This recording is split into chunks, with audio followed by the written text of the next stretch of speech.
I feel like you always are like the introducer, Constantine. I think you kind of just like fall into that role because you have a podcast, so you're so used to it.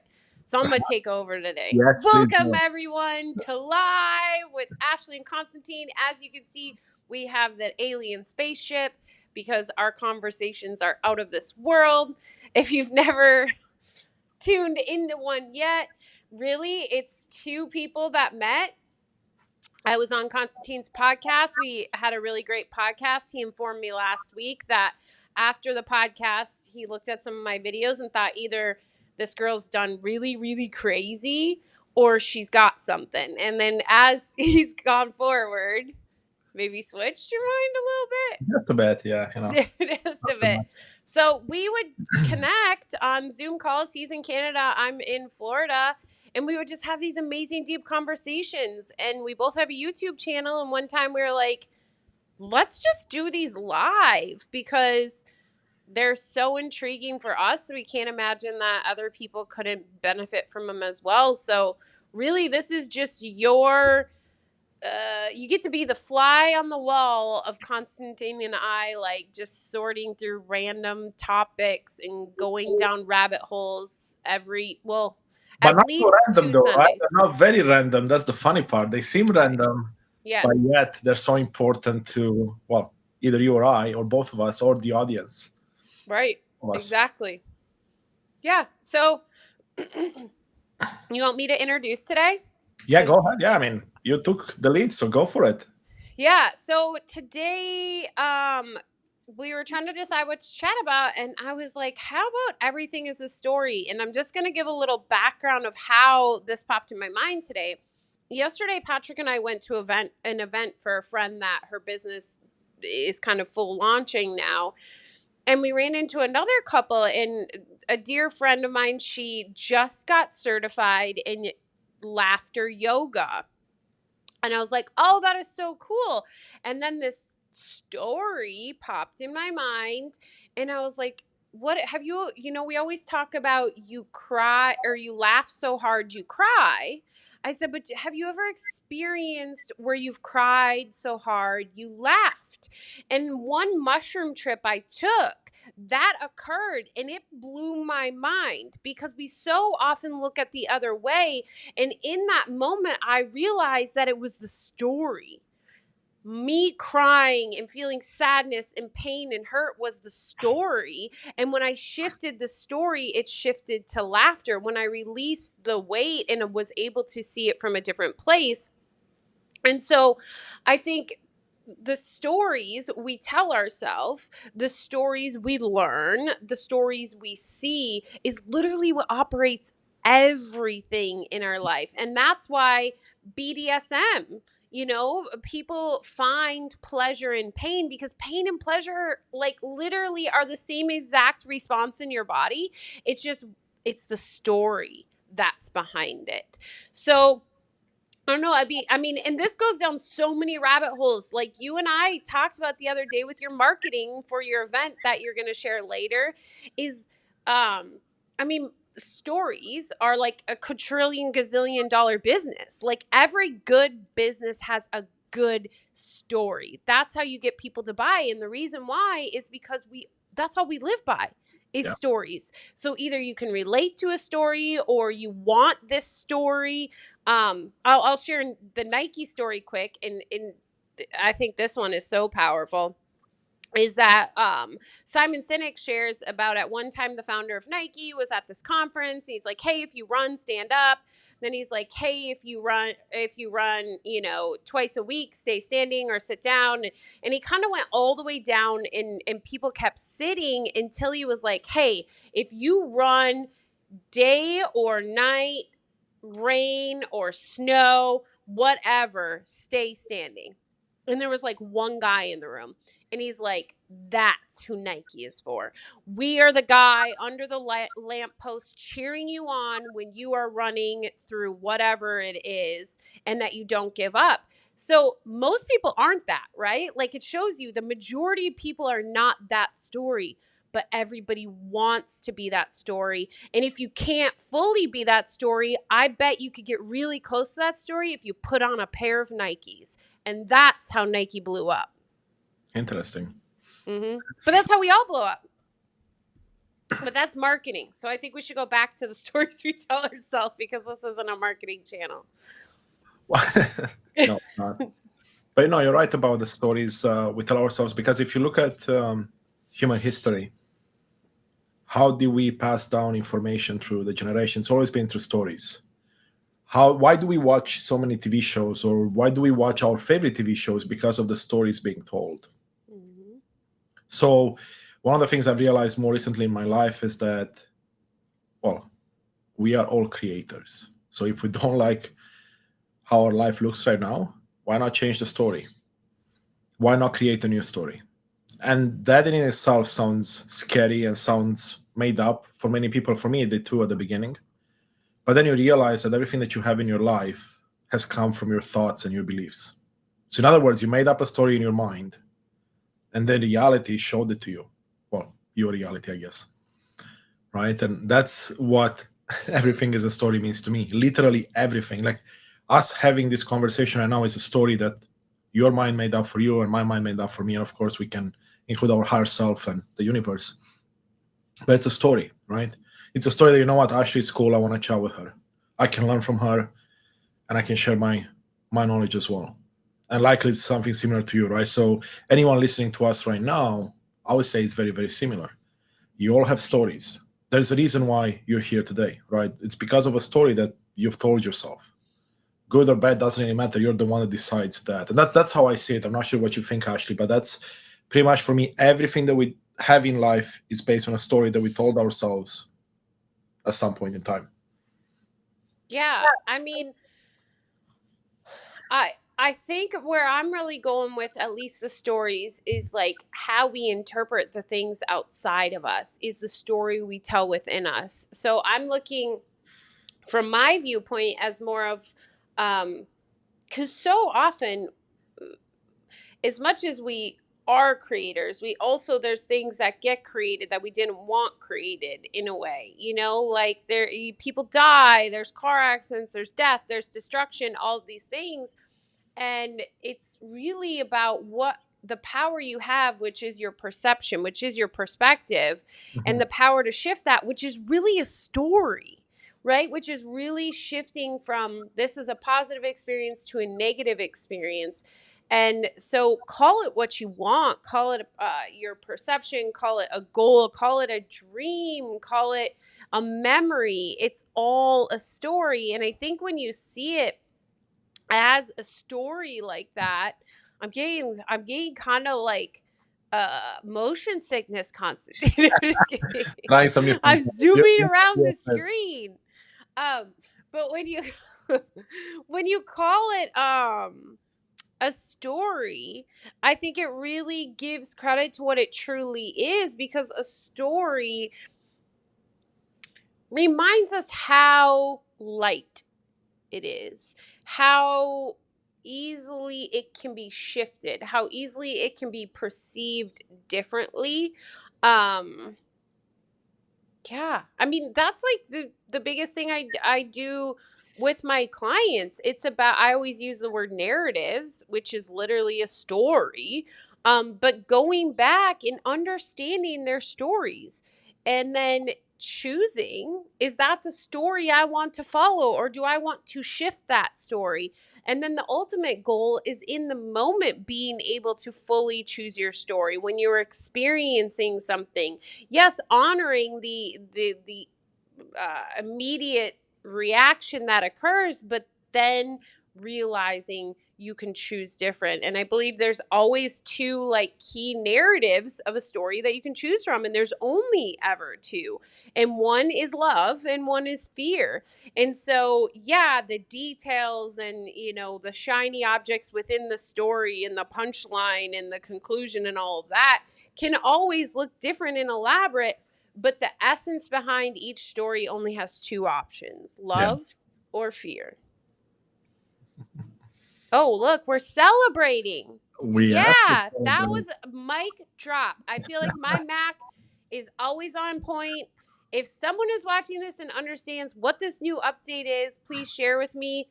But I feel that every time I say something pretty good, my balloons come. So I'm not sure.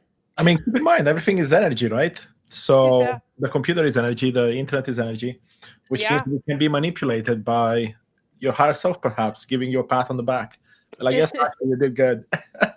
um, I guess let's Oh, head whoa, there over. you are. Yeah, there were. Oh, there's me. Wow.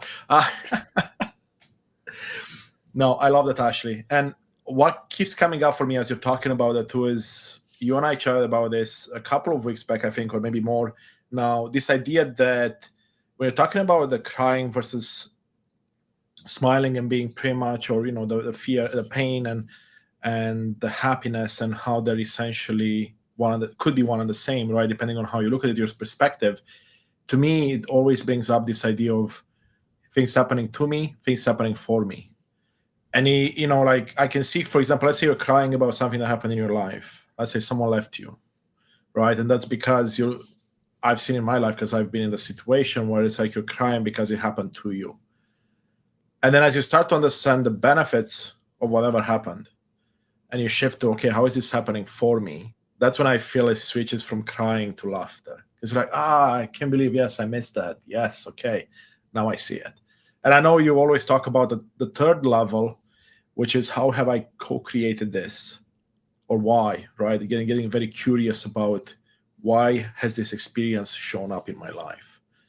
And that's really what I see these days. Like if something happens in my life, and not if something, I mean, things happen all the time outside of our control, with our control, is getting curious and asking these questions. And you and I had a beautiful conversations on asking better questions a few weeks back. And that's why it comes down to me. And if I ask better questions, that means I'm likely going to get better answers, which means I can create better stories for myself and my environment. And if you look at stories, the best stories that you have out there, at least the ones that have drawn in the most people towards them, are the ones around the hero's journey, right? Mm. So there's a hero usually starts as no one, maybe even surrounded by evil people, or an environment that's not very conducive to who the person could be and should be. And then eventually, through trial and error, and through a lot of sheer will and support, right, with the right mentors, that person becomes the hero in the journey. And those are stories you see in Star Wars, you see in all the Marvel movies, pretty much, right? Like you see it everywhere. And those are the most popular, by the looks of it, stories that people resonate with the most. So my question to you, Ashley, what's your hero's journey story, and how do you share that? Mm. I don't know. I mean,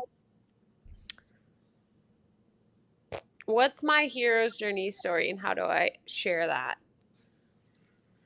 I Well, think for me, it's really living it. Mm, And then just being and just showing up authentically and transparently, um and no longer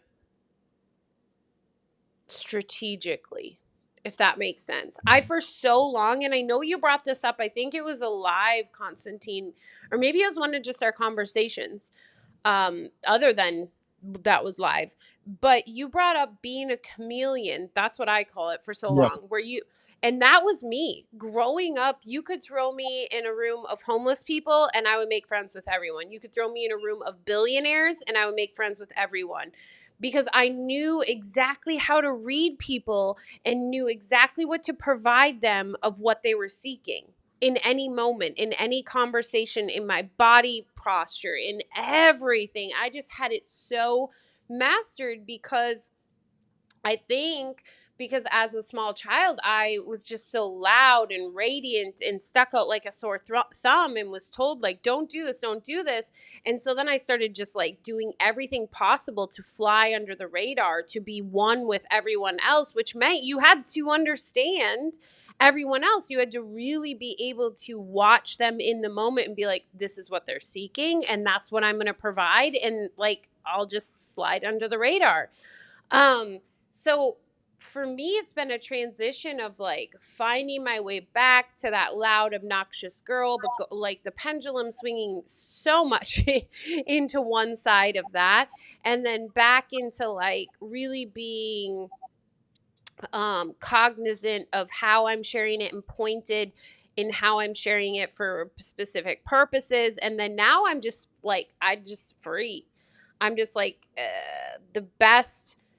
I see myself as a student constantly. And, you know, though sometimes it may appear that I'm in the role of the teacher, I'm truly always just a student. And so I think the best way to help others step into their optimal place of being that optimal student is to just radiate that and, you know, shine your light, be the light. So I don't like that's like you could have asked me this 2 years ago, and I literally have. I'll bet you I could go back in my Google Drive, a document. Kendra Hall, amazing storyteller. She like works with Target and all these other people, but I was blessed to hear her before her business really blew up. She spoke to a group of Beachbody coaches, and that was back in my Beachbody days many years ago. And there was only like a handful of us on there, and she really talked about your hero's story, your hero's journey. And I literally have a Google document called My Hero's Journey. And it was a well articulated, written out story. And that was, you know, about my weight loss journey and stuff. But I don't know. I don't like think about that anymore, I guess. I just am constantly focused on choosing my stories that I tell myself within. Yeah. And then I know it just kind of radiates out. Well, I mean, if you think about what you just said there, right, it's so beautiful because I would imagine most of us have more than one hero's journey because there's different journeys that we embark on life, and some are simultaneous, some are not, right? And eventually, you all realize it's the same story, just at different stages.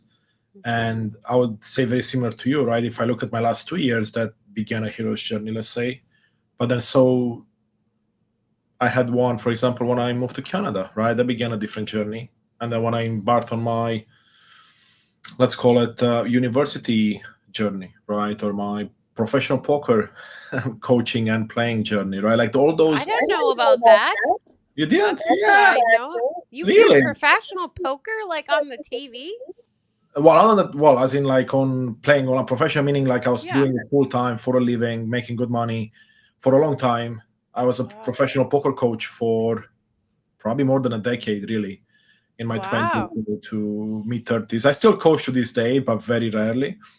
And yeah, so that's a story in itself, right? Like we have all these stories in our life, and the question always comes to me now is like, well, you have those stories, why not share them? Because in the story there is so much wisdom that you can go back and learn more from, because I'm sure there's many parts of it that I haven't learned enough from, but then others can get inspiration and empowerment from it. Like when I started sharing more about my poker journey, I was at Podfest in Orlando, a couple months ago.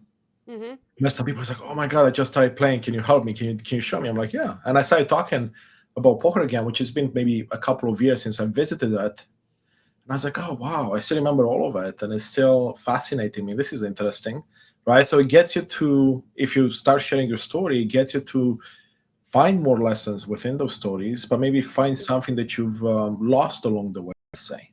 And what I had lost in that moment for me was perhaps the passion I had not to play the game, because the game was the game, but to actually share my knowledge with others, inspire others to perhaps play the game just for fun, but not lose as much money or not lose money at all, right? And that was what was fascinating to me back when I was coaching, and it was empowering me because I was teaching mindset and psychology type I was coaching on mindset and psychology, which was very different from most coaches back then. And I've realized that was really a precursor to what I do today, which is the story I'm building now, which is helping individuals, including myself, with their stories, with their mindset, with their psychology, which is the foundation of everything that we have, the thoughts and beliefs that we have about ourselves, others, and the world. And if you think about your thoughts and beliefs, I like to go back to that again because it's so, so important and something I overlooked for many, many years. Those are what create your stories, your reality. So if I ever thought that I'm not good enough, which was a thought I had for a very long time, despite my outward success, then of course my stories reflected that, right? Everything, my reality reflected that to me as well. So anyway, that's what I would like to add there. But I know we keep going back in a circle there. And if I look at my hero's journey right now, so I can answer the same question I asked you, it started with my spiritual awakening back in 2022, right when I embarked on the journey to Ecuador and then coming back. And I had many trials to go through, many lessons, and there's still many right now. But on the other side, I came out as someone that's, well, took some time to look inwards, took some time to do some healing, and there's more healing to be done on my end.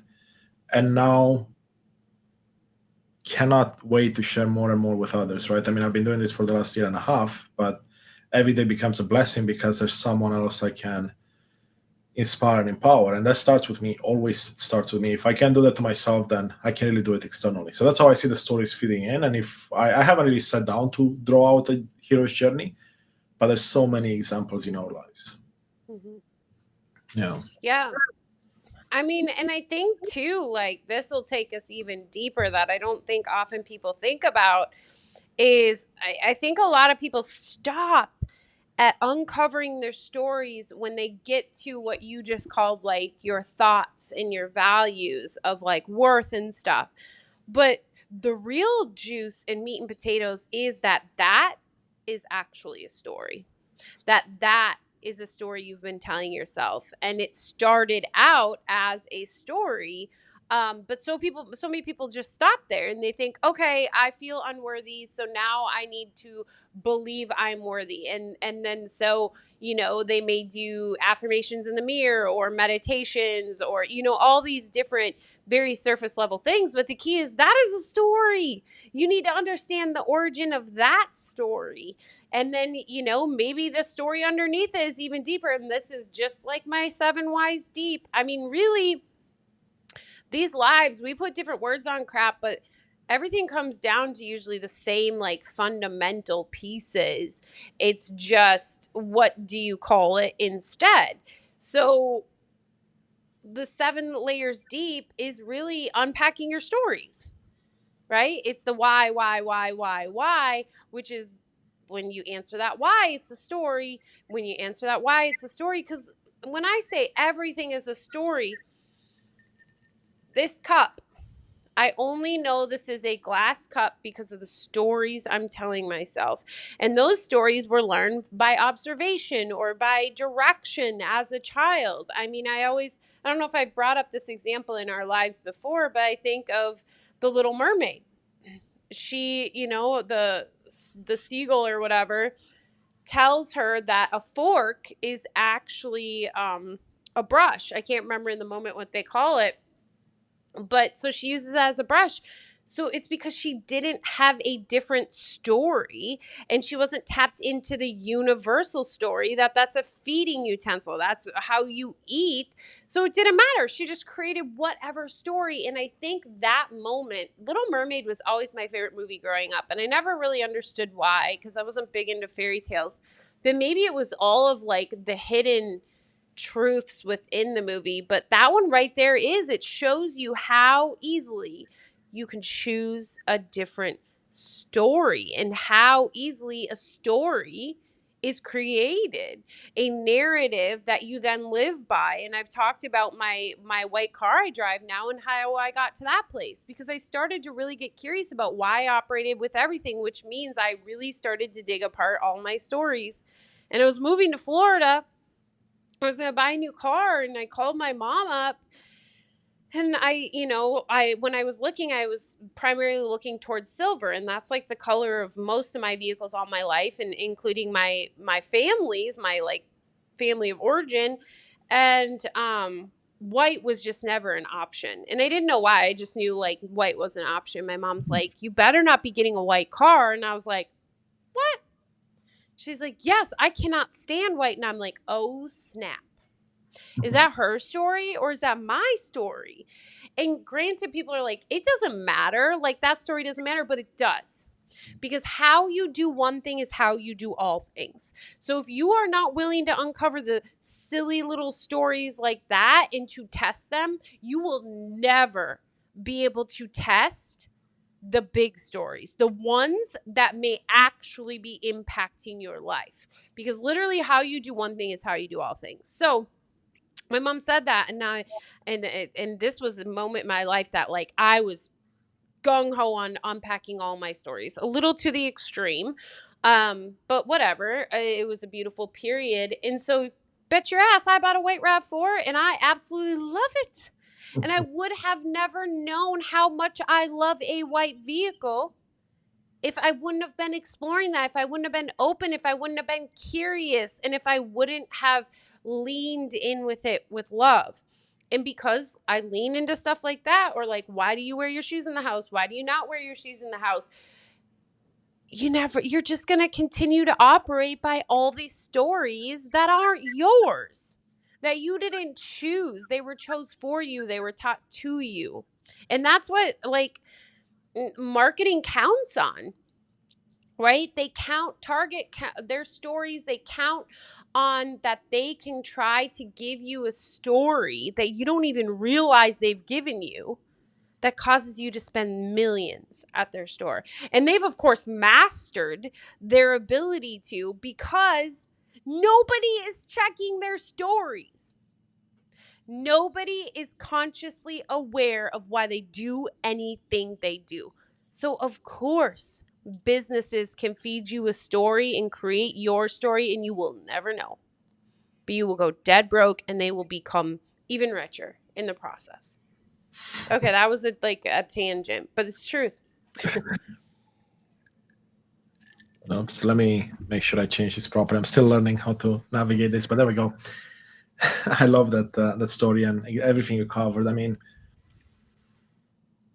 if you look at, let's say, those of you that have a partner right now, what comes up for me is there was a story that you put out when you started dating, right? And they did the same thing. They had a story that they shared with you, and you bought into the story, and that's why you're here today, right? And the story evolved over time, and maybe parts of the story that weren't revealed initially got revealed over time, and then you had choices to make. But one thing that I want us to bring back to, and I talk about this a lot, and I think Ashley and I chat about this, is that for me, it's all about awareness. So you mentioned the example with marketing. Most of us are not aware of the stories we tell ourselves and the stories others told us that now we believe and show up in our life. And it all starts with awareness.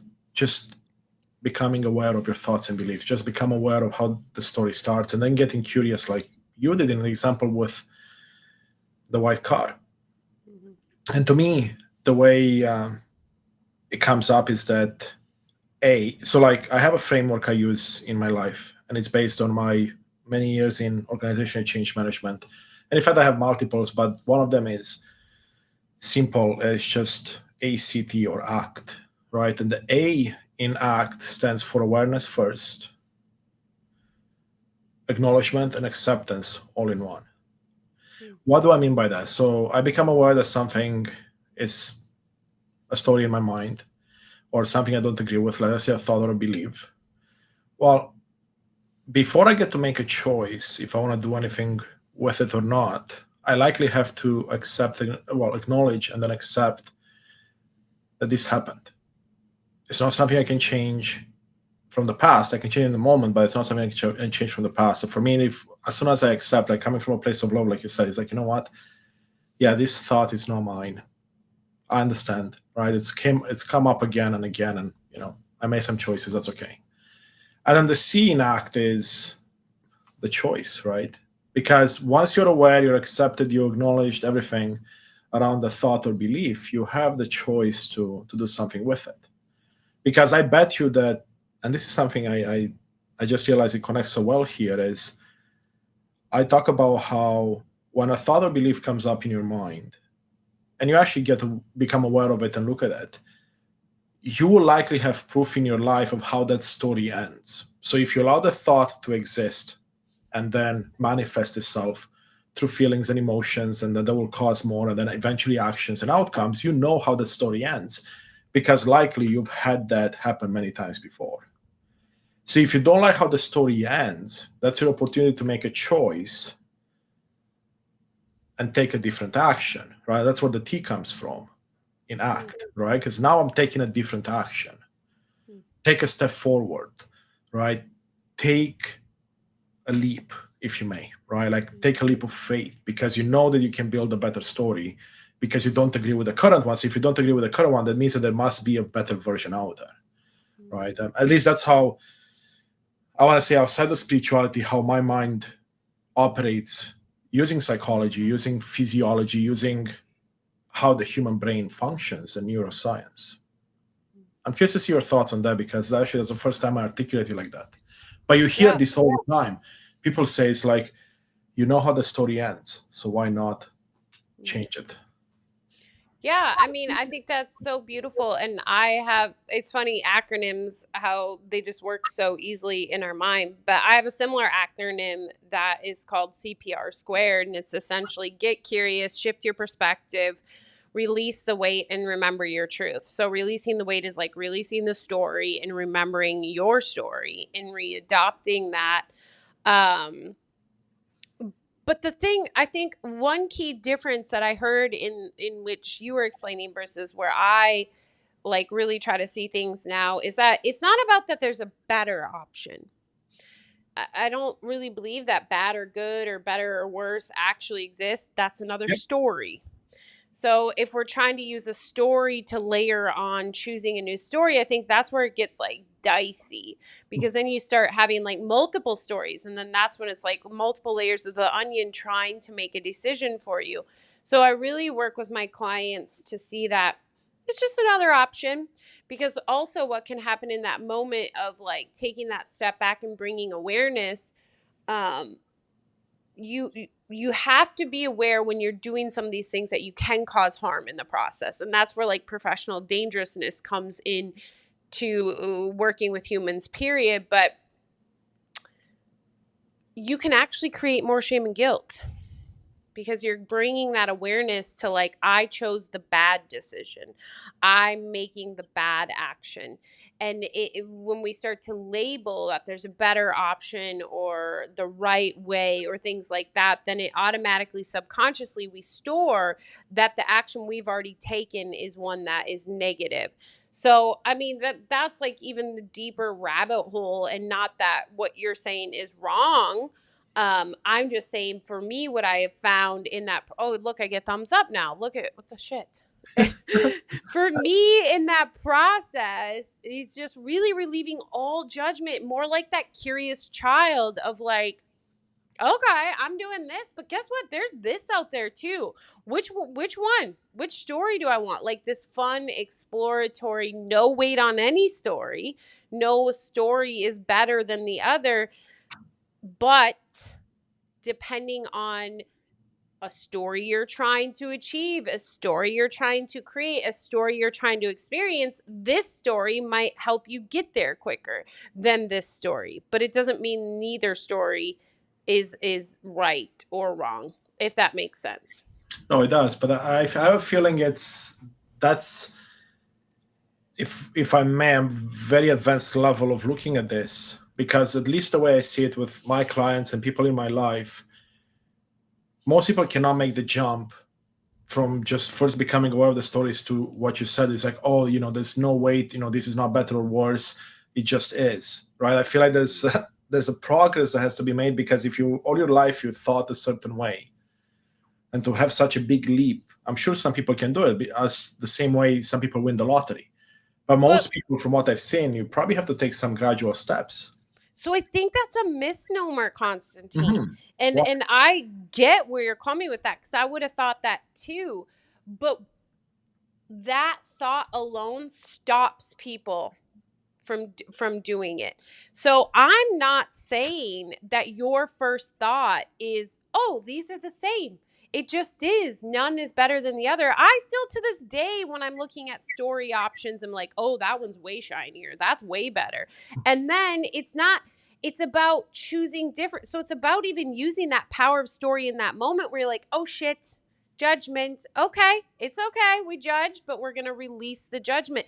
And if you don't start trying to integrate that narrative in, Yes, of course. then you never will. So when people think there's stages, immediately my mind is like, fuck that. Like, I've already got enough shit to do. I like that is not a stage I want to get to if there's all this work to get there. And that's why I'm a firm believer of rip that band-aid off now. And it's all about acknowledging when you don't choose the way you want to choose in that moment and being like, yeah, okay, well, I let fear get in. Yep, but right now I'm going to choose love. And Well, that is, yeah, that's why I had to acknowledge and acceptance as part of the first step, right? Because to me, all three are exactly it. And everyone, like you said, has a definition of what's right or wrong, which is a story. And to me, that's empowering for the person going through the change, because if you get to a point and realize that you have your own definitions and don't have to go by the definition of someone else, then you can start to change the stories. And again, if you want to give them a label, because you just said, you'll see that some stories shinier than others. I mean, that's by your definition, right? You could show me the same stories and I could be like, no, actually, I don't agree. It's the other way around, right? And then I believe that there's in our life, there's always going to be stories, right? Like there's going to be definitions. The big question to me then comes down is like, how many of those stories or definitions are yours, like what you truly believe, and how many are based on outside forces, your parents, your caretaker, society, well, politicians. that's where the why comes in. I mean, if anybody goes back and watches the questions live, I did it live with you.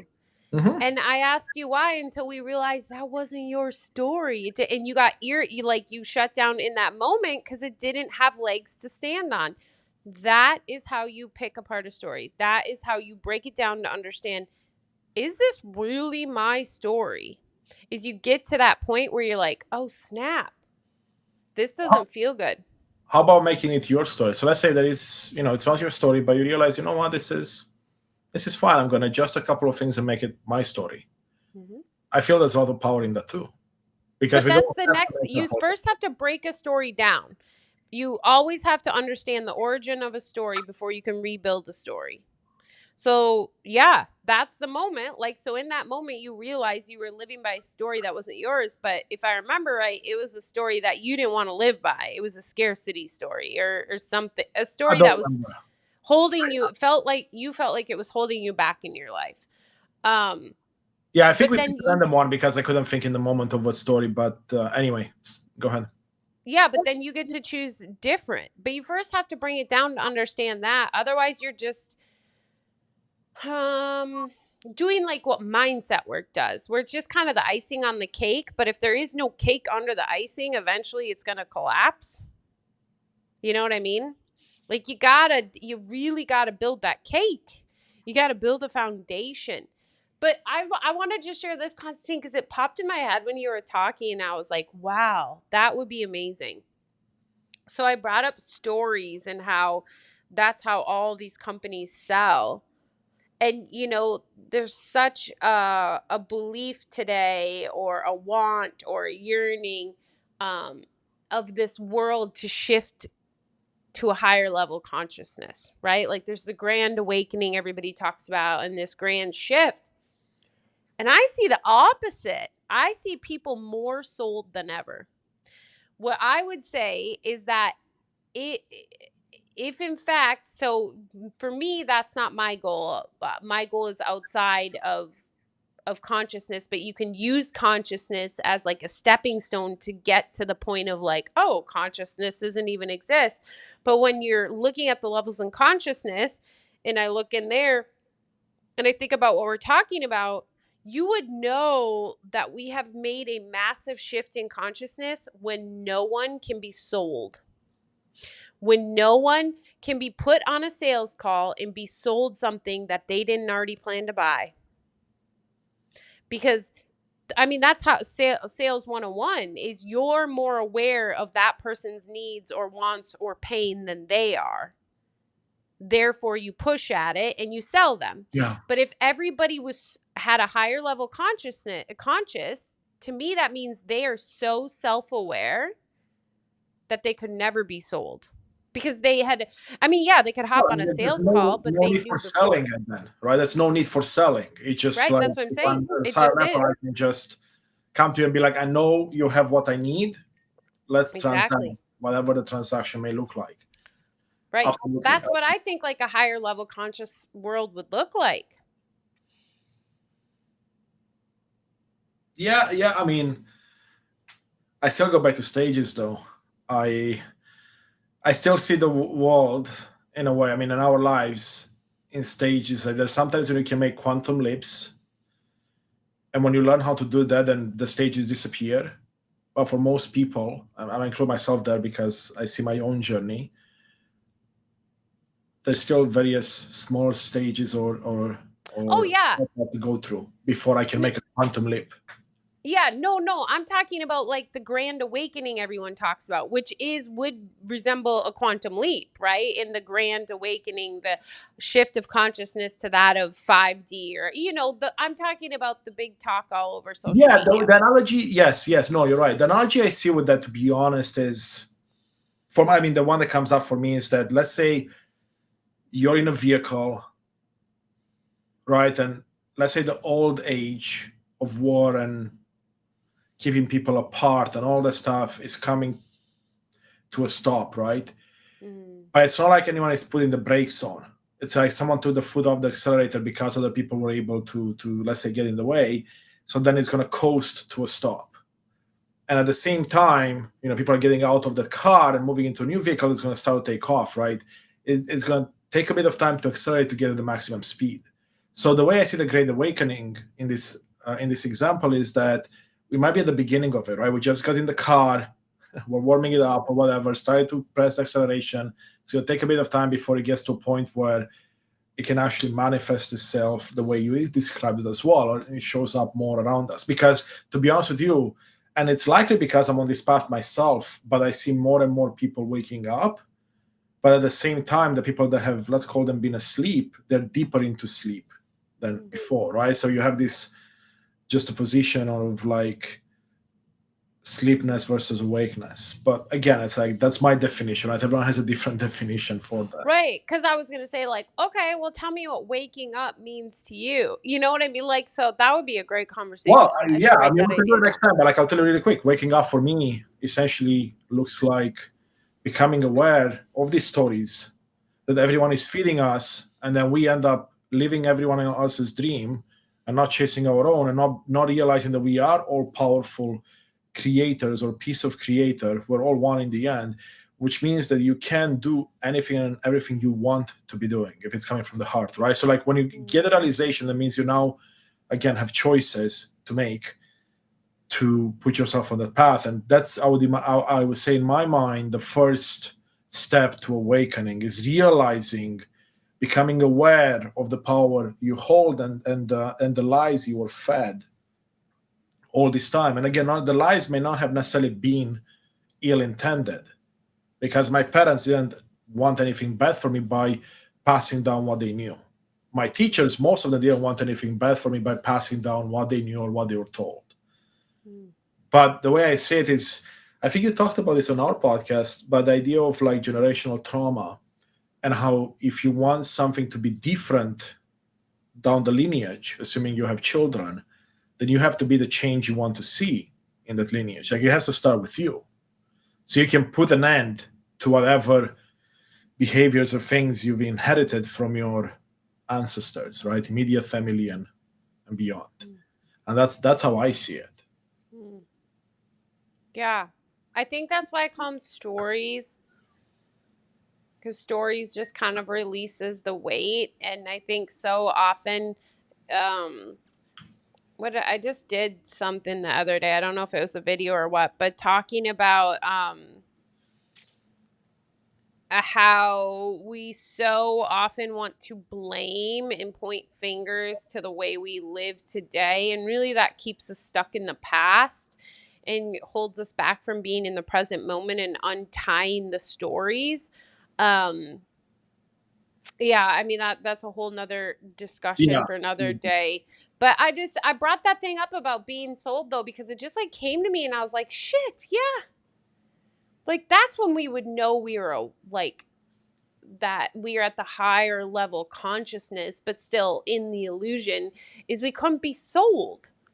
I mean, I would say, like, I saw Hermes, I don't know if you've heard of it. It's a designer bag that everybody has to have Oh these days. yes, my partner told me Yeah. about. Yeah, yeah, and like they're like Rolex and other luxury people where they really make this like scarcity, or you have to spend lots of money with them to have access to certain bags or things they sell. So they've created the narrative, right? They've created this narrative of scarcity. They've created this narrative of hierarchy, and we all feed into that so grandly, but when it doesn't go our way, then we want to throw a fit. So then there's like people suing now because they don't like the way Hermes does it. Well, that's the only reason why Hermes is as popular as it is because it's like almost untouchable to get one, just like Rolex, right? Rolex's marketing is all about the story of scarcity and the story of if you have a Rolex, you are, of superiority, you are of, hierarchy and wealth and all of this. And that's why people want it.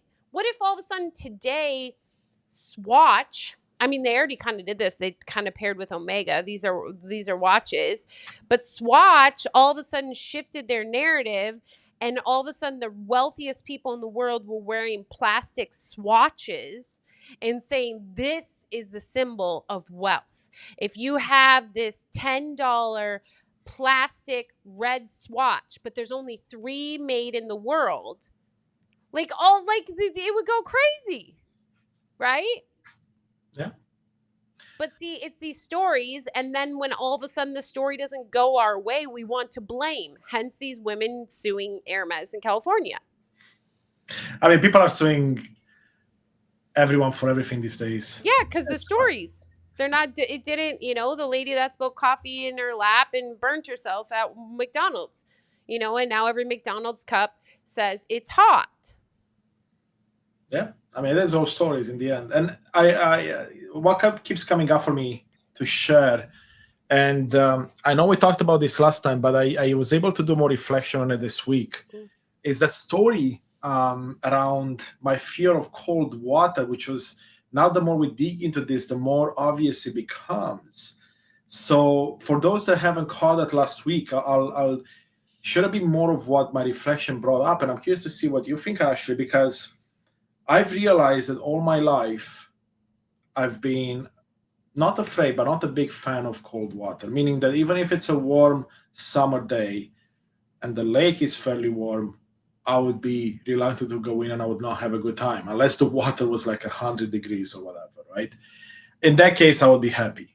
But if the water was like 70 degrees, 65, 75, 80, which is, for Canada, lake water, that's fairly normal, or ocean here in Canada, because we're not in Florida where it's warm. And I thought that's normal. I thought, that's me. I not once did I question the fact that there might have been a story, and especially not my story, that would prevent me from being able to go in the water. And as you know, Ashley, the story goes that last week when I was at the spa and I did a cold plunge, I was able to go for 3 minutes and eventually 5 minutes the same day without any struggle, when before the best I could do was 30 seconds because of the story that was in mine. And what changed is I got curious. Instead of running away from the fear that kept coming up or fighting it with more fear, which you and I talked about, I dropped in, got curious, became aware, acknowledged, accepted, came from a place of less judgment or no judgment and love. And all of a sudden, the story presented itself. And it was the story of my mother. How she was about 25, I was 2 years old. She fell through a dock into the cold water below, and her fear transferred over to me through our auras, because she was holding me. I was 2 years old. Yet I could see this vision as I got curious and I got into it. And then I got to validate this with my mother a few weeks later. I asked her, hey, can you remind me of the story? And she told me pretty much what I saw. And she reiterated the fact that, no, my feet barely touched the water. Yes, it was a spring day in the mountains in Romania, very cold. but she made it all the way in the water, and it was, of course, a big shock, a big fear, a fear for her life, fear for my life, fear of the cold water, and that transferred to me in that moment and became my story. And never in my life until recently, so I'm 40, right? For 40 years, I never questioned the story because I Mm, thought it's normal. I thought that's my story. I thought that, or not, I didn't even think it was a story. I just thought it was. mm, And I believe that's now because I've come to that realization. I'm like, oh, like you with a white car and with your mother. It's like, oh, what else is not my story? mhm. Around A money, lot. around health, around dieting, around losing weight, like you name it, right? Like you said a lot. I would imagine if I because I have a math background, so let's throw a number. I would say like probably 90% of the stories I have are not mine. That's what I Right. feel right now. I made some progress from like 95 to 90 in the last 2 years, but I feel like there's a lot of stories that we get to break down. Now, here's the key though of someone another key, a question for you more. There are some stories that even when you break them down, I would imagine you realize, you know what, it's not that bad. Maybe I'll change a few variables and I'll use the story. I'll continue to use it. I make a choice to keep the story in some shape, form, or way. Has that happened to you? Yeah, I mean, there's definitely stories that I continue to use, like not wearing shoes in the house, right? That's a story I grew up with, and then Same. that's I think that was one of maybe my earliest like intentional stories because it was so easy to just understand. Um, because I don't want crap tracked in my house. I don't like the way it feels on my feet, and I want to keep a clean house. So yeah, that's a story I keep. That a clean house, you don't wear your shoes in it. Right? That's the story. So then when I go to friends' houses, unless they say keep your shoes on, I take my shoes off because that's my story I live by. But see, that's the beautiful that part that I love about this is the story you were told was based on the times when the story was made up, or maybe there were less streets and sidewalks that were paved. There was more mud being brought up in the house, more disease, right? Because there were less things or less medicine or less discoveries to fight disease with. Mm, So to me, if you look back at like those, it makes sense why the story existed. You took it and you adjusted it to your current time, and I think that's where the power is to be right. able to take a story, break it down, understand which parts were serving you back then but no longer serve you, let those go, and keep the parts that serve you and add any other parts that would serve you as well. I think Well, that's and I power. think it's like the whole intention too is like knowing that everything is a story. So yeah, you go down this journey of breaking apart a lot of stories, and I think the big piece is just to really ingrain in you that everything is a story. So then in any moment that something is not favorable or you're choosing fear over love, you already have this knowledge of that's a story I'm telling myself. I Correct. can shift it right now, and then you shift it. But because people, if anyone's watching and they're like, that's stupid, why would you care about any of that, like wearing your shoes in the house, eating with fork, what color car you drive, things like that, those don't seem to hold you back.